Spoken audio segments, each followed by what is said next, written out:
Welcome to Technology and Security. TS is a podcast exploring the intersections of emerging technologies and national security. I'm your host, Dr Miah Hammond-Errey. I'm the inaugural director of the Emerging Technology Program at the United States Studies Centre, and we're based in the University of Sydney. My guest today is Kara Hinesley. Thanks for joining me. Thanks, Mia. Excited to be here. Kara is currently the Global Head of Public Policy and Government Affairs at Canva. She's previously worked at Twitter, including as the Director of Public Policy, Government and Philanthropy, overseeing policy strategy in Asia Pacific. Kara was also an advisor for the Honourable Minister Ed Husic when he was in opposition and has a background in law in Australia and the United States. I'm so happy to have you on the podcast, Kara. Again, this is phenomenal. Big fan, long-time listener, happy to be here. We're coming to you today from the lands of the Gadigal people. We pay our respects to their elders past, present and emerging, both here and wherever you're listening. We acknowledge their continuing connection to land, sea and community and extend that respect to all Aboriginal and Torres Strait Islander people. Okay, Kara, first up, what excites and terrifies you about technology? I'm going to go with excite first because I love technology. I love tech.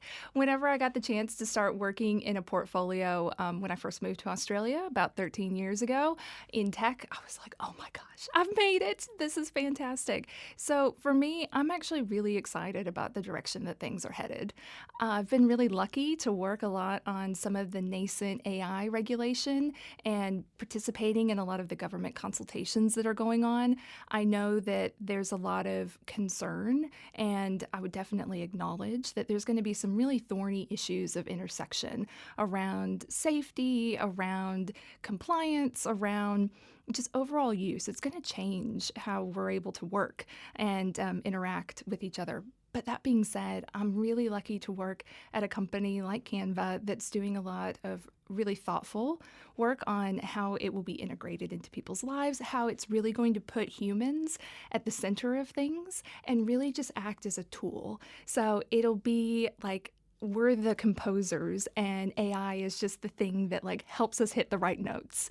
So I'm really excited about where this is going and where it's headed. In terms of being scared of things, I'm not like frightened. I think that we actually have really good dialogues going from, the actual industry to government to also working with academia and civil society. When you got that perfect mix and when you have everyone working and talking together, you actually come to really good solutions. So I'm actually, hate to sound like a cheerleader, but a little bit overly optimistic at the moment. So I think we're going to be okay. What a great start. So let's talk AI. What areas of AI are top of mind for you at the moment? Well, most people are really focusing on LLMs at the moment, so large language models. That's basically your typical ChatGPT. We've all played around with it. We've all had, a bit of a, go at making funny puns or looking ourselves up, whatever it might be. But I think with LLMs, that's where a lot of the focus is. There's also, a lot of foundational models that are looking at being able to have image generation. There's, of course, a lot of research being done into artificial general intelligence. And so I think there's a full gamut. But right now, the focus, I think, is really looking at how are those LLMs going to be able to condense information, make work life a little bit easier. What kind of job skills can we start looking towards and really making sure that we're getting people prepped for it? So that would be the main kind of focus area that I'm getting to work on. How do you balance a strong creative user base as well as employing AI? And can you talk us through some of the tensions, maybe not in Canva, but kind of more broadly? That is a big question, and I think that there's a lot of discussion going on between the creative industries and artists and how AI could impact them in their work or displace what they're doing. With Canva, we're very lucky. We have a strong creator community, and we're doing a lot of that consultation to make sure that they have their viewpoints heard, that they're letting us know what they're worried about, how they're using the tools, and what we can do to make sure that it's working well for them. And again, taking into consideration their concerns. So I think that it's been a little bit different in terms of like how the conversation has been going. Again, being in that more intermediary situation, I think that when there's a lot of these conversations at the foundation level, and like we have the UK AI Summit coming up quite soon, there's also a lot of conversations going on right now with the EU trilogue process as they're really looking at negotiating what the final AI Act is going to look like.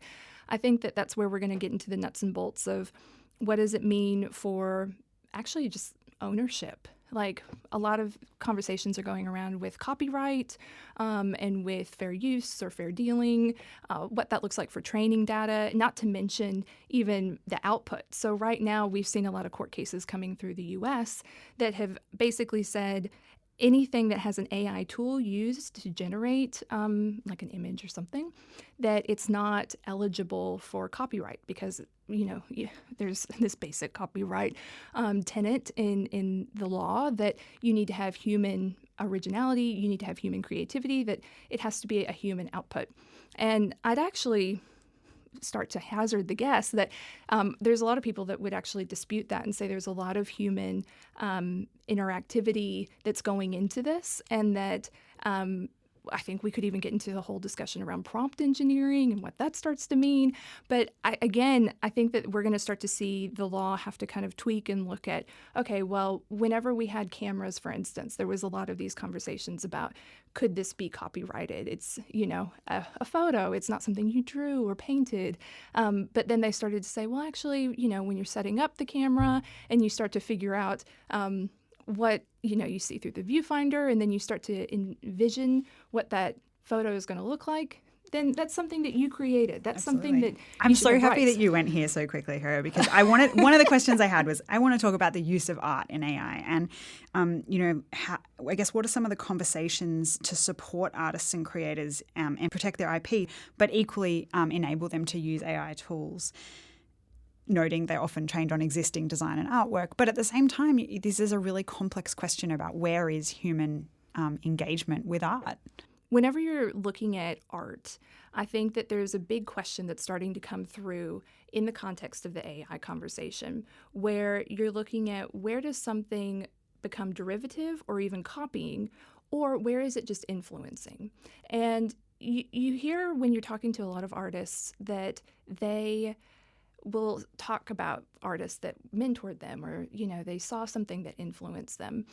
And when we're looking at how AI is going to plug into all of that, it could be trained off of certain data and a lot of different images, but we're not quite sure to what point is it just being influenced or is it an actual derivation.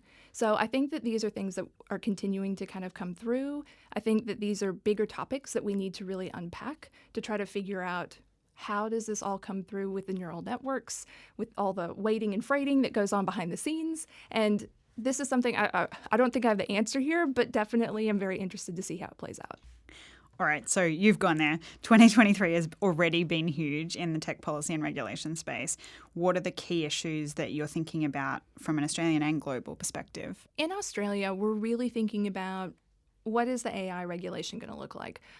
We put forward a submission in the Department of Industry, Science and Research consultation that was currently going on. And we're looking forward to working with the Australian government and Minister Husic as they look at coming up with some sort of approach that's going to be tailored for the environment here. I think also globally, one of the things that I'm very mindful of is that we're seeing a lot of both voluntary and self-regulatory regimes or frameworks start to come through that are related to AI. Like the Biden White House, had their AI Bill of Rights that was released in October of last year. And now they're also looking at all of these different formulations with a lot of the frontier companies or frontier models, as they're talking about. And we're also seeing the UK approach starting to peek through, but then we've recently seen President Macron in France start to say some things that were a bit counter to Rishi Sunak. So I think that we're just starting to see a little bit of this fracturing across all the different markets, even though they have, I think, pretty shared common law approaches or at least shared democratic values. And what I'm concerned about is that we're going to start to really see a regulatory fragmentation and having very inconsistent approaches or thresholds or even definitions possibly that will make it really difficult for companies that are multinational to operate with any sort of business certainty. So what I'm hoping that we'll get to is some, harmonization, some international cooperation. Access to tech talent is often billed as a really big issue, both in Australia and domestically. There are global shortages of, qualified tech workers, and that gap is predicted to continue to increase. Where do you look for the best talent, and how do you see developing Australia's tech workforce? What are the challenges in doing that effectively? Yeah, I would say that one of the challenges is that it's probably, and this has been discussed before, but that pipeline issue of trying to get people to go into those STEM subjects when they're younger and then stay in them instead of kind of dropping out throughout the pipeline. But I would say I think that people from all different backgrounds actually have a lot to contribute to tech. And so I would say that instead of having to try to find like specific tech backgrounds or folks who have certain credentials from a university degree, we can start looking at people from all different walks of life and just kind of put them into these types of roles where it's not necessarily that you're a product manager or an engineer, but you could be from a PR background and all of a sudden be helping with writing policies that companies need. I mean, absolutely. I think embracing a broader perspective of what tech workforce is critical. I do still see, and I did just present at the Quad Tech Network, in terms of the workforce and particularly the cybersecurity AI workforce. There are critical shortages in some specific areas. And we need to both expand our view of tech workforce in a broader sense, as we've just talked about, that bringing more people along that journey means we're going to get more representative tech too. Are there differences in the way that Canva thinks about policy issues around emerging technologies? And I'm thinking about this between, an Australian and an international context. Like, how do you find working for an Australian company? Working for Canva, I have to say, one of the things that I really love is that the company and the founders always have this view of how can we look at policies and how can we look at shaping a conducive environment that will be really great for all the companies that are coming up behind Canva. So they're always thinking about, okay, we were able to get to this point, but we want to make sure that there's going to be the same sort of environment for all the future companies and all the startups. And that's been something that I think is really important and sometimes gets forgotten by some of the U.S. multinationals, that whenever you're kind of, again, looking at the landscape, you want to make sure that you're going to have a diversity of choices, that you're going to have lots of companies, that when everyone's able to kind of work together on a lot of these problem sets, that you're going to achieve a better outcome. So it's been wonderful when we're looking at kind of public policy engagement to really think through how can we make sure that the next Canva of tomorrow is able to get to this point.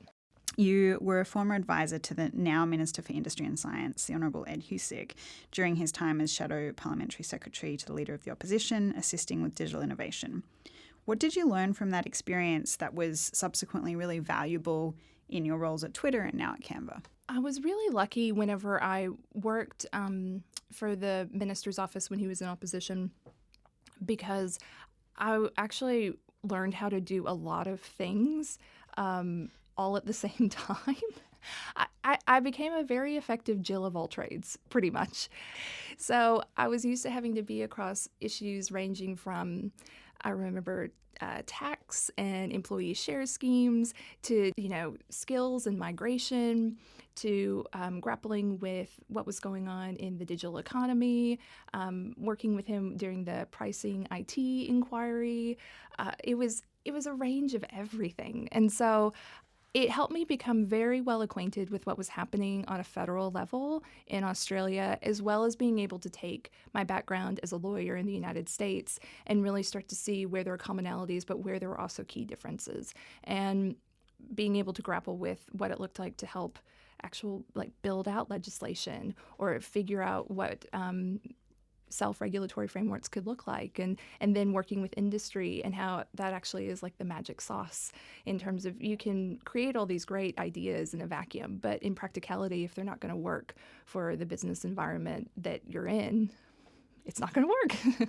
I used to say whenever I was working there that it was like going into a dark room, like a dark art gallery, and I knew that there would be a huge painting in front of me, but they just gave me like my phone flashlight, and I'm like just kind of flashing it around trying to figure out, okay, what is going on? What is this painting? What does it actually have in front of it? And I think that when you get everybody in the room and all of a sudden you start to hear, oh, that's what they're experiencing, oh, that's what they were saying, you start to really understand their problems in a very like tangible way, and that's when you can actually start to figure out like real solutions. I want to ask you some questions about the Christchurch Call. You were actively involved in Twitter joining part of the Christchurch Call, which arose in response to the live-streamed 2019 terror attack in New Zealand. It focused on eliminating terrorist and violent extremist content online. Can you tell my listeners a bit about that process and the response? Going through that process was incredibly challenging because it came about because of such tragic events. And I still remember March 15th, 2019, clear as a bell in my head and how it all unfolded. And it was incredibly harrowing and really difficult. Now, that being said, the way that former New Zealand Prime Minister Jacinda Ardern approached the issue was, I think, incredibly insightful. And she really, again, had the foresight of, okay, when we're looking at something like a terrorist attack, how can we approach it with shared and joint kind of resolutions? Whenever you have like an incident like that, it's an offline harm, but there are also online harms that came from it. And when she was formulating the Christchurch call to action, she came together with the tech companies and basically said, we need to come up with an approach to make sure that this never happens again. And what would that look like in terms of on the tech side and also on the government side? And so on the tech side, there was some really key principles that were pulled together. I remember having to fly to San Francisco. We had a meeting actually at Twitter's headquarters on Market Street, and we had all the different general counsels and chief legal officers and public policy folks from all the companies that signed on. And we came together with Prime Minister Ardern's team, and we started talking through what this could look like. And there was a really key part of it around the companies looking at how we could examine algorithmic recommendations, and also how could we have an approach that would enable quick sharing of information across all the different companies and having a coordinated response if something like this were to happen. And if, for those of you not familiar with the Global Internet Forum to Counter Terrorism, it had been a group that had been stood up previously as kind of like a kind of portion of the UN. And it had been this kind of group that was looking at just having like a hash sharing database. All the different companies that had signed up to it were able to feed in hashes of content that had been verified as terrorist content. And what kind of came together after that was how could the companies have a content incident protocol, essentially, so that whenever there was an incident happening, but it had an online aspect to it, like the Christchurch attacks, that we would be able to quickly not only let all the other companies know, but also start to put all of these hashes into this database and be able to eradicate that content that had been verified as terrorist or violent extremist content, so illegal in the jurisdictions that we operate within, and be able to take that down en masse. And that was probably one of the real key elements that we've seen that still benefits today, where when we've had other attacks like in El Paso, in Halle, Germany, that we haven't had this sort of virality effect really take off because this has been working. These content incident protocols have worked through the GIFCT. But it's also one of the interesting pieces that I don't think a lot of people talk about with the Christchurch call to action was it also included the media. So I think that sometimes is forgotten as they're such an important part of the conversation as the fourth estate. and also in disseminating information and being able to share and inform people that are looking for, just what's going on. They're trying to figure out what's happening. And one of the key stats that I think was a bit more indicative of the type of users that Twitter had at the time, but when we were looking at what kind of accounts were mainly responsible for the proliferation of the videos and the type of content that we had to action at the time, the final stat was that there was 72% of the accounts that were taken down, or the content that was actioned, came from verified accounts. And at the time, Twitter verification was on hold. It was being revamped, and the only way that you're able to get verified was if you are a news outlet or a journalist. And so a lot of it came from, again, good intentions of trying to share news information and what was happening, but also I think having them at the table around these conversations was like, okay, well, how can we safely share that information, and how do we start to think through responsible, thoughtful sort of approaches in that way. And I would just say things have changed quite dramatically since I worked for the company, but at the time this was the approach. Yeah, I was going to ask you actually what lessons this sort of shared government and industry response provide for other potential challenges, but it sounds like you're expanding that out here and saying it's not just government and industry, it's also media, and now we might need to think about civil society as well. And civil society was and still is a part of the Christchurch Call. So there was 4 real kind of key groups that were involved in trying to discuss, okay, what happens from more of an operational standpoint, but then also what's taking place post-incident. And so how do you discuss social cohesion programs? How do you talk about dealing with like the aftermath and with like community trauma and shared tragedies, but also looking at how to kind of, future-proof and build muscle against having something like that happen again. So all those different sectors are imperative and integral to the solution. It was a pretty profound response to a really harrowing incident.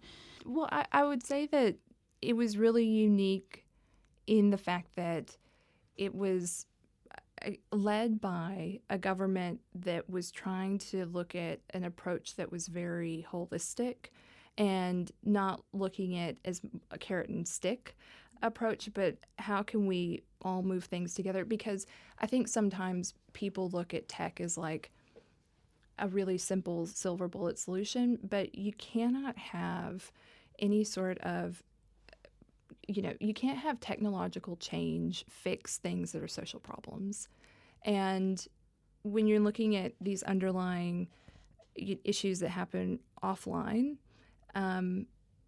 we still have to solve them, or they're going to keep coming back online. Thank you. Integrity, trust and safety have been themes in your career, and you're obviously passionate about them. What do they mean to you, as in why are they important? And can you talk me through some of your career highlights? So with integrity and trust and safety, I've been really lucky. A lot of that work I was able to fully realize through elections. So I've worked on like some 20-odd elections while I was working at Twitter throughout the kind of region.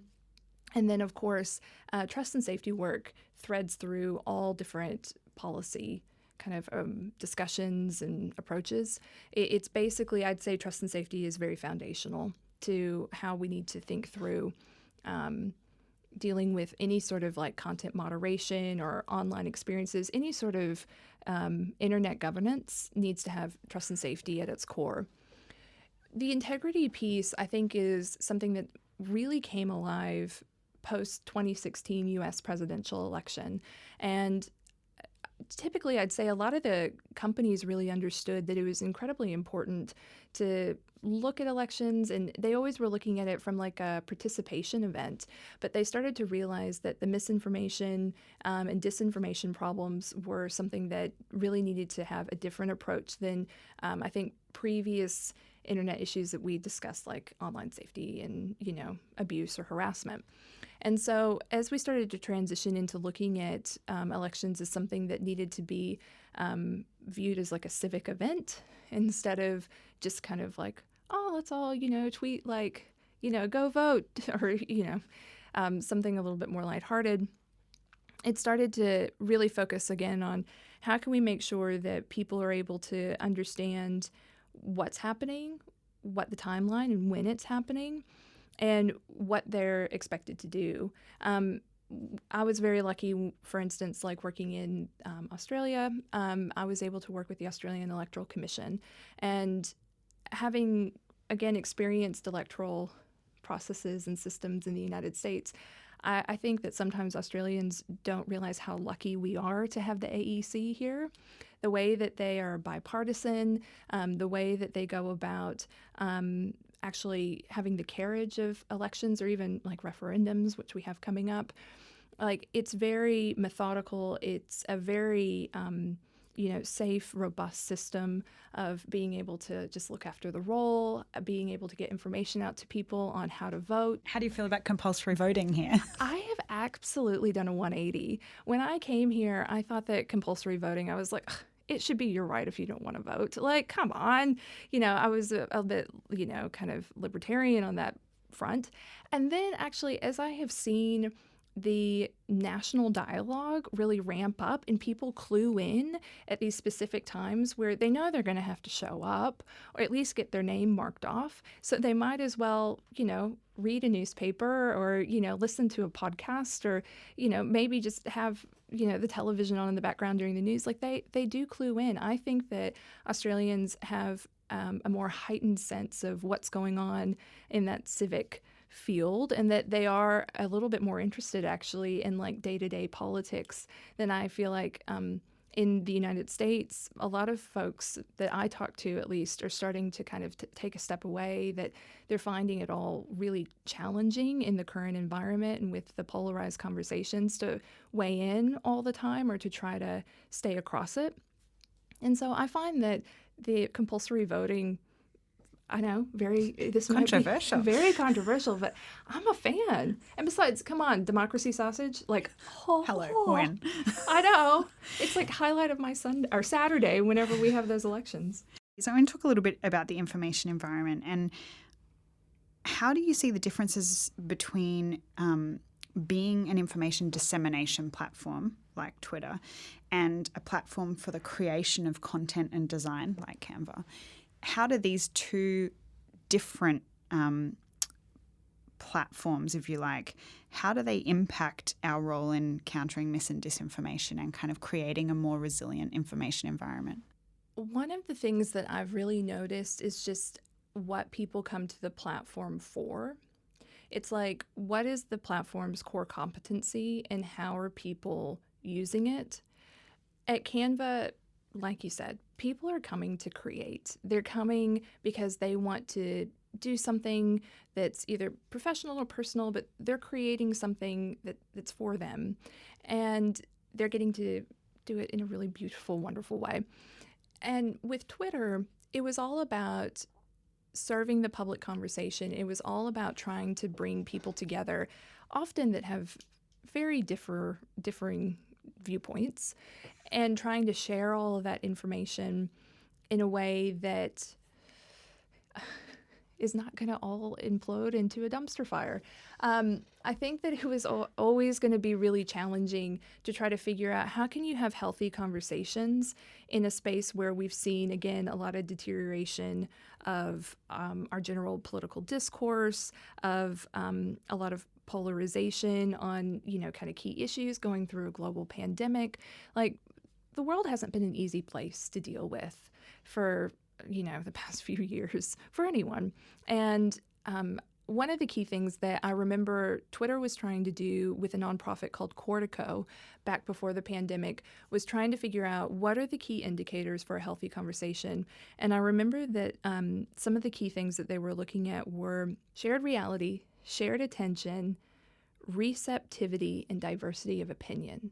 And those were the 4 key areas that if you could achieve all those things, then you could start to see public discourse, really come about in like a productive way. And there are certain ways to kind of introduce some of these things through like fact checkers, having certain changes in algorithms, trying to pierce filter bubbles with certain information. But the company was still trying to figure out what was that perfect mix. What were all the ingredients that we were figuring out the ingredients, but we hadn't figured out the recipe. And unfortunately, that was derailed. And so I think that there's still a lot of conversation of how can we get things to a good place when we know that there's a lot of information disorder. But I'd say it's definitely different in the public square versus, in your private spaces. We ask our intelligence and security leaders about nation-state alliances, but how do you see tech companies contributing to the alliance between Australia and the US? I think tech companies are playing a really key role in not only developing a lot of the technology, but also partnerships. I think that we need to realize that we need to be able to deal with partnerships in a lot of different changing environments, and we need to be facile and dexterous enough to be able to adapt as we see either things change on a geopolitical stage or as we continue to see new emerging technology come through.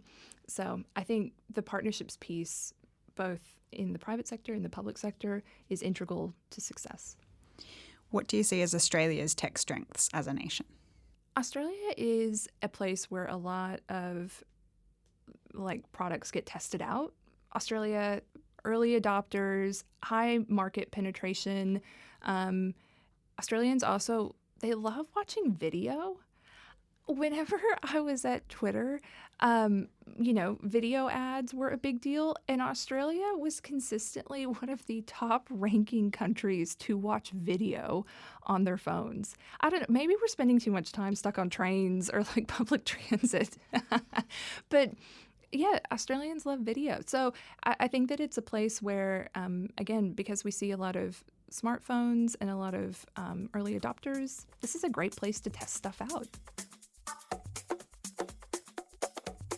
We've just got 2 more segments. One is called Disconnected, and it's asking, what do you do in your downtime to keep sane? I always was really jealous of all the people that would come in and be like, oh yeah, I windsurf on the weekends. Or, I've also just been casually I don't know, building a ship in my backyard or something. I feel like all these tech folks, they're all overachievers. They're all so overkeen.